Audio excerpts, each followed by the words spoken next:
The following is a Comfortably Zoned Radio Network production. We are back. A's baseball, past, present, and future.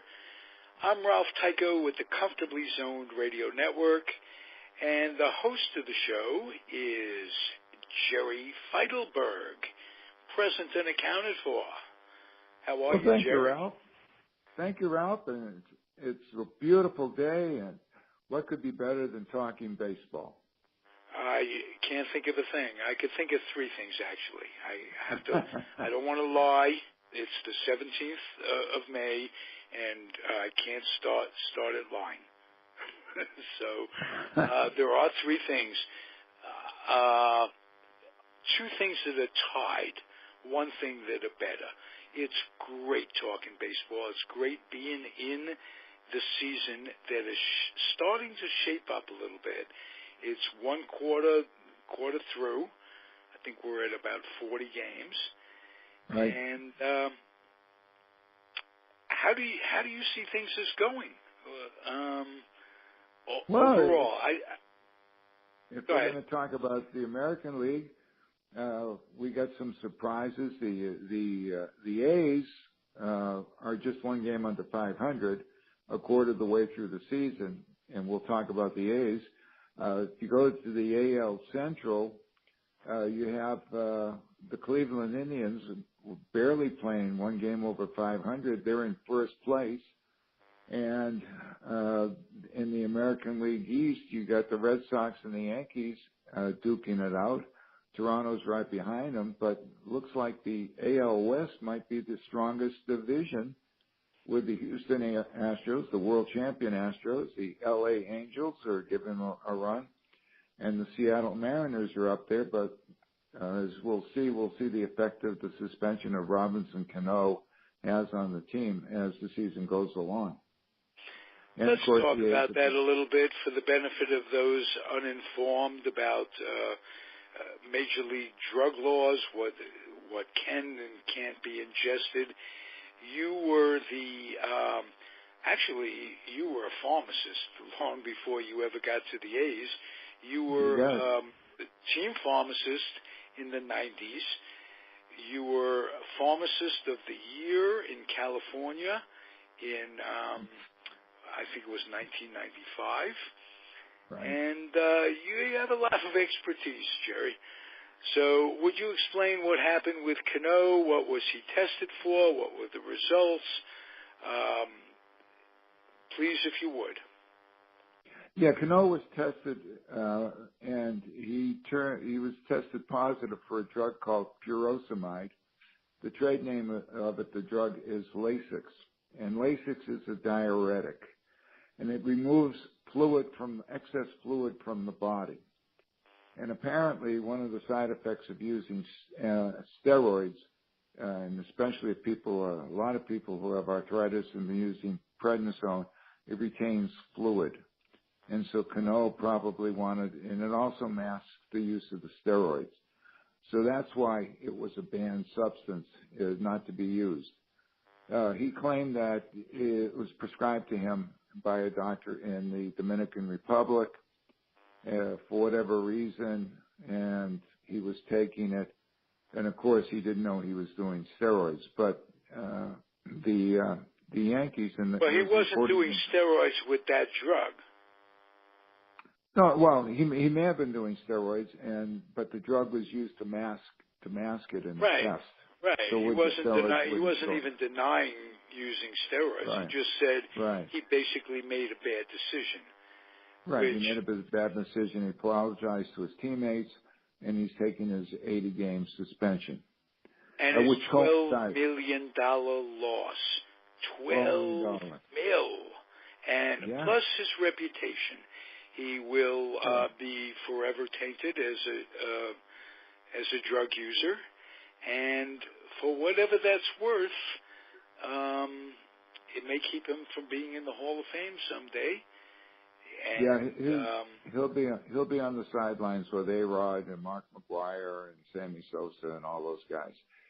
So until it gets to the point where people have to start realizing they're going to compare. If you want to compare era to era, you can't anymore. But if you compare those guys to the era that they played in, they are indeed Hall of Famers, because chances are they were playing against others who were masking, cheating, trying to cut corners, this and the other thing. With Bonds, he was pitching against relief pitchers who were obviously steroidal. And with Clemens, he was pitching, Bonds was batting, Clemens was pitching against batters who were steroidal. So, it finds a way of balancing it out. I'm not making excuses. You can be a purist and say, well, they were disrespecting the game, this, that, and the other thing.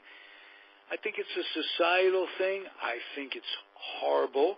I think it passes on a message to kids that they can mess with it, and I can give several examples of how tragic examples of what can happen when kids abuse steroids. And but that be it as it may, 20 years from now, they will look at this era as a steroidal era, and people like Palmeiro, who was at the top of, statistically at the top of the game for many years, and Clemens and Bonds and all those guys will have a fair shot of getting in, because they will be judged purely against the players they played against. And if this taught us anything, it taught us to look back and say, you know what, you can't judge, even before steroids, you can't judge the Ted Williams era against the Ty Cobb era for a number of reasons. You can't judge the Ted Williams era against the back end of Willie Mays' era. So it's tragic that that baseball just doesn't look and see, you know what, every 2 years they sacrifice the lamb. Ryan Braun a couple of years ago, Cano now. It's still widespread use, and we haven't even gotten into human growth hormones.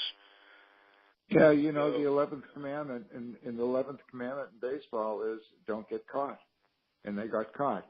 So right. They have to pay a price for that. As for comparing eras, when you go back to Ty Cobb, until 1920 it was the dead ball era, and it was all day baseball. There was no night baseball. When you compare, even with Ted Williams in the late 30s, early 40s, I don't think they installed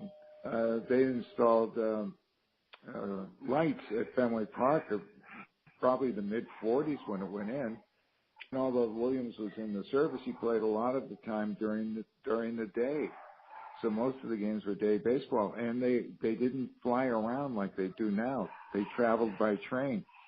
They played 154-game schedule. There were more off days in between, and the players had an opportunity to play cards and rest on the plane. It's not like they go travel 3 time zones, play a game, fly another 1,000 miles.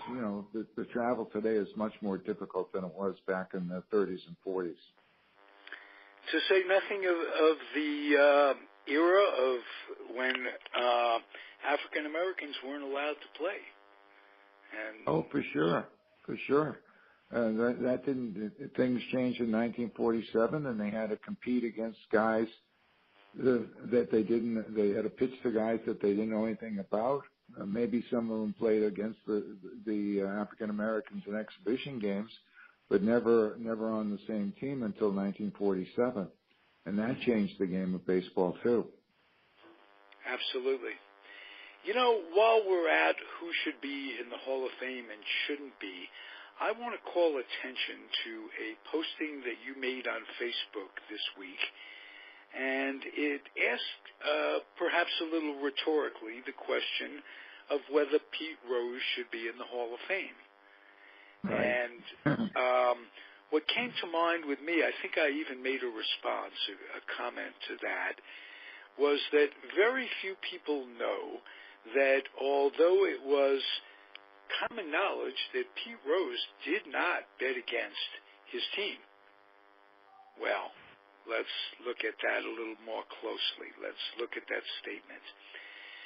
First of all, the bookies knew when he wasn't betting for his team, which he did habitually, he was, in essence, betting against his team. Because if he, as the manager, didn't feel strongly enough that they would win, then chances are they wouldn't. But the case was always made that whenever he bet, it was for his team.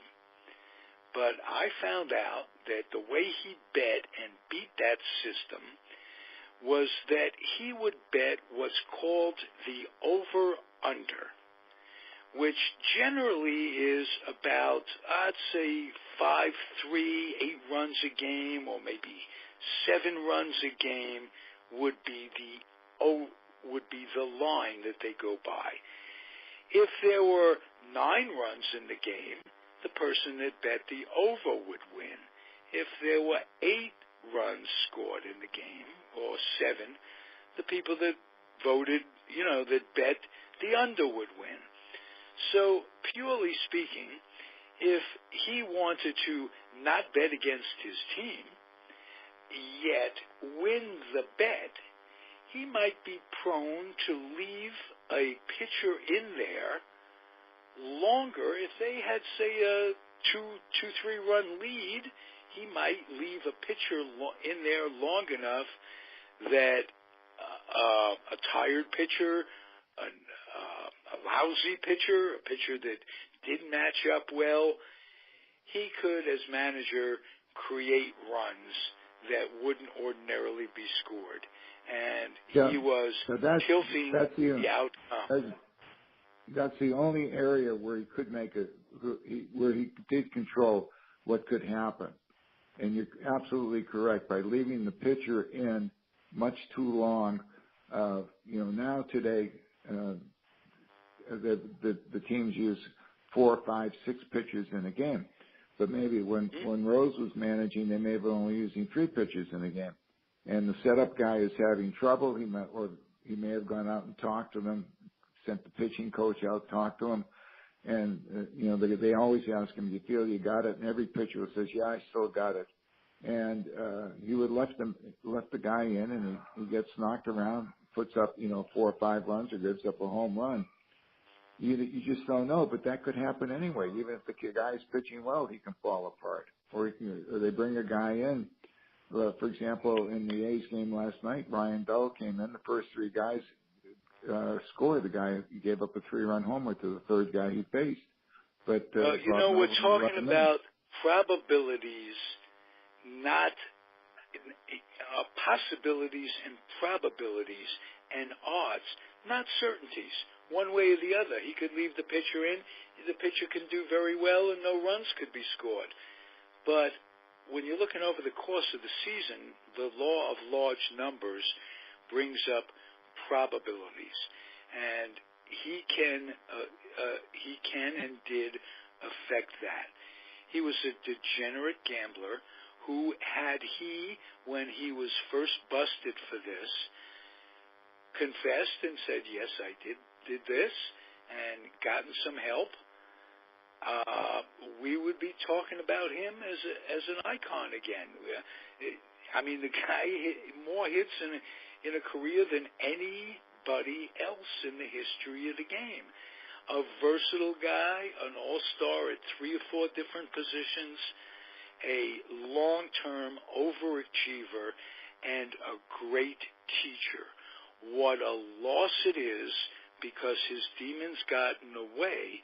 It was a loss for baseball that he isn't teaching young players right now, that he isn't coaching somewhere, managing somewhere.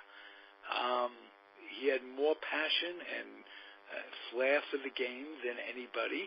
He was simply sick. He was a sick man.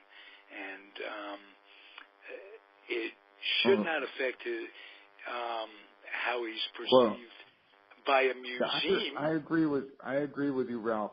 His on-the-field accomplishments are second to none, and those accomplishments deserve to be in the Hall of Fame. The Hall of Fame is a museum, and their position is that they take into account the individual's character. And if the character is besmirched by a gambling scandal or taking steroids, or worse, or they commit a felony or whatever, they don't deserve those achievements. Don't deserve to be in the Hall of Fame. And I disagree with that. Well, there are an awful lot of folks in the Hall of Fame who are shy on character. Oh, sure. Some that are still living and beloved. Some beloved in the Bay Area, for instance. And, that doesn't mean that they're perfectly good people and that they haven't made mistakes. I think it should come down to it's a museum, and they should honor anybody they damn well please. And if you want to say to Rose, yes, he did this and that. You put it on his plaque. He was suspended. Gambling on baseball is horrible. You put that on his plaque.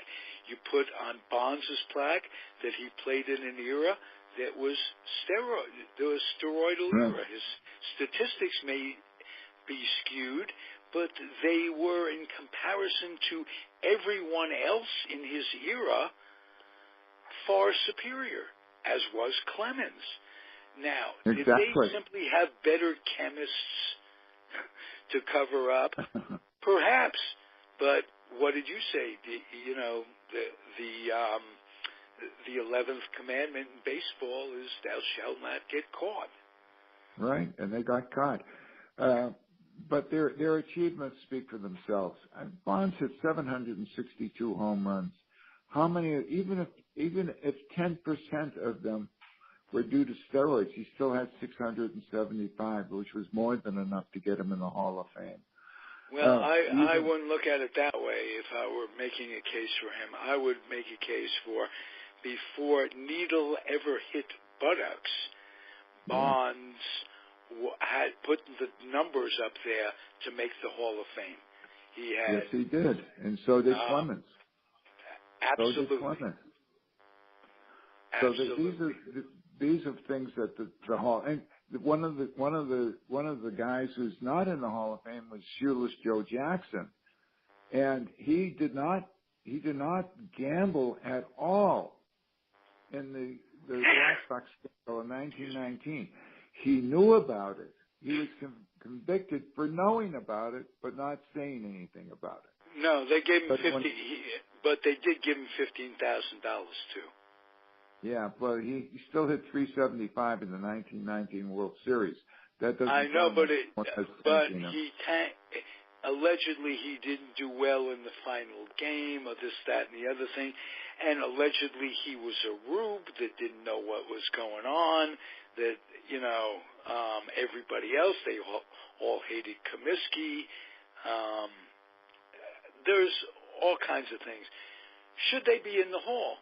I think objectively, they all should be in the Hall with asterisks, with this, that, and the other thing, with their frailties pointed out. And if you stop and think about it, except for you, we're all gray. I don't find any fault in the way you go about your life and your business. But me, for instance, good things, bad things, and stuff, and I kid about it. I'm sure there are things that you regret having done in your life, or having thought bad thoughts, or this, that, and the other thing. Nevertheless, we're all human, and I don't think there's these people that are casting the judgments are in a position to do that. And if you're a spiritual person, you could believe we're all judged by one woman at the end. She comes out. You're right. We are all human, and every human being makes mistakes. I just finished watching the movie RBG, the movie about the documentary about Ruth Bader Ginsburg, and she is a human being, and she made a mistake, and she admitted to making the mistakes. And they pointed out that even judges on the Supreme Court make mistakes. They're human beings, and that's what happens. So, Joe Jackson made a mistake. Barry Bondsman made a mistake. Roger Clemens made a mistake. Mark McGuire made a mistake. And Rafael Palmeiro, who's got over 3,000 hits and over 500 home runs, is sitting outside the Hall of Fame. And had he not pointed his finger and said, "I never used steroids on TV," he's lucky he didn't go to jail for contempt of Congress. He should be in the Hall of Fame too for those. No, we all should be contemptuous of Congress in one way or the other. But that notwithstanding, that comes back to who should be judging who. Having Congress judge baseball is really ironic in a lot of ways. Right. But you wouldn't want the guy in the White House to be an umpire because one guy on one pitch it would be a strike, and the next pitch it would be a ball. And he would waffle back and forth. You never knew what was going to come out of his mouth. Ball 3, ball 4, who knows? Right. Well, you know what? As much as I hate the current administration, and you got to look back, those words could be said in any year. If you said that, geez, the guy in the White House, wouldn't want him to be an umpire. Which one didn't waffle? Which one didn't mess up? They all do. Yeah, they all do. And they all do have the same weaknesses as we mortals, the rest of we mortals. So that's for sure. That is for sure. Anyway, let's talk about two things. What's coming up with the A's this weekend that you want to talk about? What's going on? The A's are on they're in Toronto for 4 games with the Blue Jays, and they're on the last leg of the 10-game road stand. They played 3 in New York, 3 in Boston, and they're 3-3. They lost 2 to the Yankees, 1-1. Then they reversed it and they won 2 from the Red Sox and lost 1. And boy, the Red Sox are glad to see them go because so far during the season, the A's took 4 out of 6, and the Red Sox are all done with the A's for the year. But the A's, one of the players, Marcus Semien, said they're sure aware of who we are now, and we've earned their respect, and they have. This club is 2 1/4 point, around just 1 game under 500. They've been getting some good performances from their starting pitching. Sean Manaea has been done very well. Daniel Magnan beat the Red Sox. He's been fairly consistent. Trevor Cahill took the loss last night, but it wasn't too bad. And then they have Anderson and Triggs. Triggs is pitching tonight in Toronto. He got clobbered in New York, but that's no crime because the Yankees are clobbering a lot of people. And he's Triggs is 3-1, but his ER is over 5, so he's got to show a little improvement in that regard. But he's been giving. Who I like, Jerry, is Migden. Migden, yeah, he's coming along. He had apparently had either a hip injury or foot injury affected his pitching last year, but he came up late from Nashville and he performed very, very well in September. And he's doing very, very well now. He's got that handle. And Fowler seems to have given them a bit of a spark in center field. Dustin Fowler got his first hit, and then he had a triple against the Red Sox, which was great.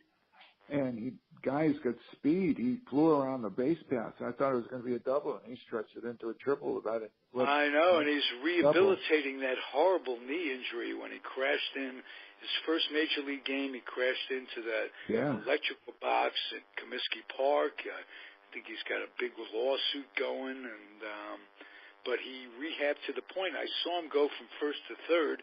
I said, "Wow, he's motoring."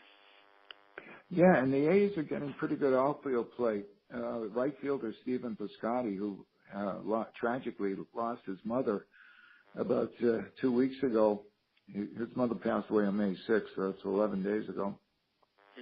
Piscotti came back on his first game back from the bereavement, which was on, I think, Tuesday, in his first at-bat. He hit a home run over the Green Monster, went totally over the wall onto Lansdowne Street, and when he ran around the bases, he placed his hand over his heart in tribute to his mother, and it must have been a phenomenally an emotional moment for him.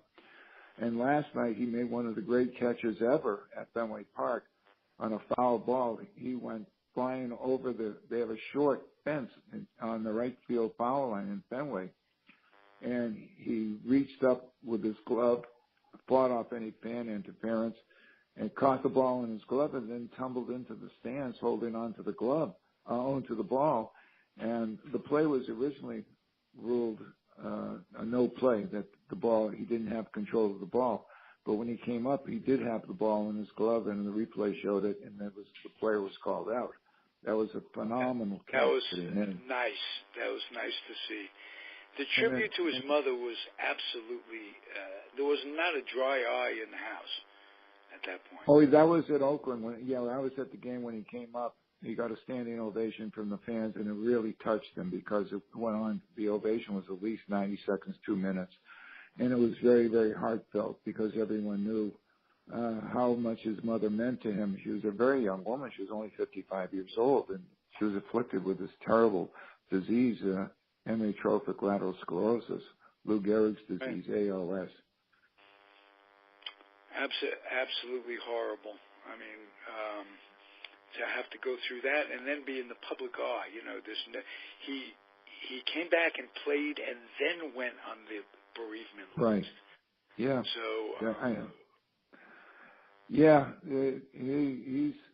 he's got an emotional load. I was talking about it with Isla this morning, and I said, I don't know if I could have played baseball 1 week after losing my mother, but, everyone is different, and it's probably good for him to be out on the field and get into the game. So it takes his mind off of her loss. And he did get it. Anyway, let me ask you, the two mats are starting to hit on the corner. Yeah. Matt Olson and Matt Chapman. Chapman started off great, and he sloughed off. He was in. But he's shown a little bit in the last week or so where he seems to be coming back. Yeah, he's. I think he's trying to put rather than swinging for home runs, just put the bat on the ball. He's got a nice swing, hits with a lot of power, and nothing wrong with singles and doubles. Then once you get your timing and start going up the middle and all those things people use to get out of the slump. Yeah, last night's game, there were 5 home runs hit. There was only 1 run in the game that didn't come as a result of a home run. That was in the first inning when the Red Sox scored a run, a double or a couple singles put together and a double or whatever it was. They scored 1 run, and then the rest of the runs, J.D. Martinez hit a 2-run homer, then someone hit a 3-run homer, or Hanley Ramirez, or no, it was Xander Bogaerts, one of them hit a 3-run homer in the 5th inning. And all the runs that the A's got, all 4 runs were the result of home runs. Semien hit a 2-run homer, then Olson and Joyce hit solo homers. Jerry, I saw a flash at the bottom of the screen that the A's brought up a catcher, Flegley, I think. Josh Flegley, yeah. Yeah. Did someone get hurt? No. The reason for that is that Bruce Maxwell is on the terms of his probation, cannot leave the country, or he can't enter Canada, one or the other. So he has to sit out the 4-game series with Toronto.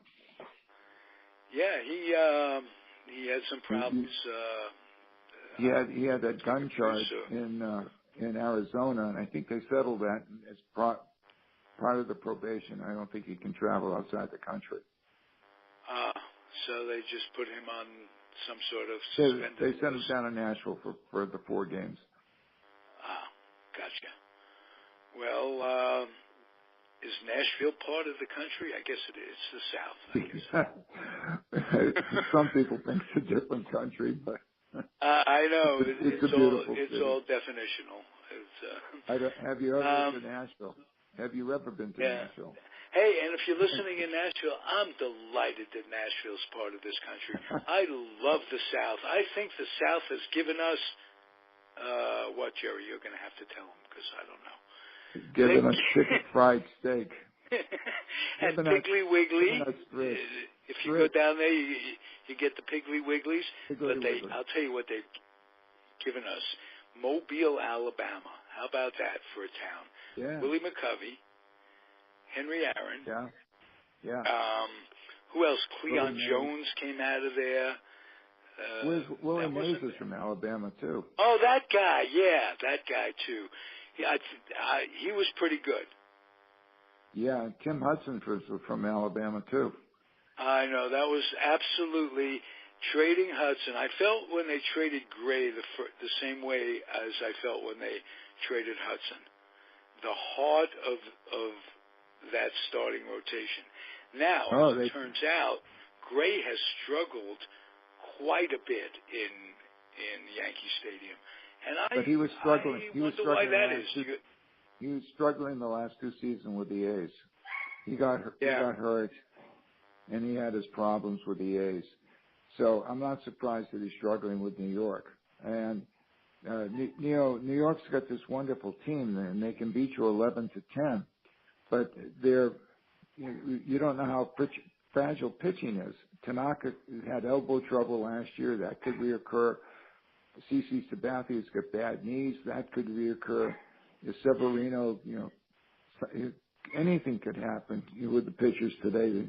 And I hope they don't, because I don't like to see pitchers have problems. But they get up a shoulder injury or an elbow injury, who knows? Or they just can't get anybody out. Or they lose their control. Remember the Pirate pitcher, Steve Blass. He was good, and then suddenly he couldn't find home plate. So you never know. Absolutely, and there's a lot of guys like that. Fidrich, I remember, came up with a bang, and he won 19 games as a rookie, and then he got hurt, and he was never the same. Yeah. But he was all right, Jerry. Well, you and I try to stay off the DL for the remainder of the week. How about that? I guarantee you. I can't guarantee anything, but hopefully we will. And, okay. And let's knock a little Formica on that. Just a little religious experience that we have. Knock, knock. We'll stay healthy, and we'll come back next week, and we'll do this again. I want to ask everybody out there if they're listening to do me a big favor. If you like what we do as a network, as a show, box up some lightly used, gently used children's books and take them to the Head Start program wherever you live. It's obvious that kids need to become school ready. They need to develop an imagination. They need to put down the computers and the devices. And they, quite frankly, just to catch up, we're going to have to start educating our kids in this world. And the kids that need help from Head Start are the kids that need help the most desperately. So if you get them books to read, it would really make me feel good. Do it as a group, any way you want to do it. Just box them up and bring them down there, and don't make a big deal out of it. And it'll change the world. So I appreciate that very much. If you would do that, it would be a big solid. Jerry, thanks for being here. We will be back next week. It's A's Baseball, Past, Present, and Future, the Comfortably Zoned Radio Network. Jerry Feitelberg, thank you again. I'm Ralph Tyko. Be well, and as they say, Jerry, how about this one? Sei gesund. Okay, thank you, Ralph. Talk to you next week. Bye now. See you then.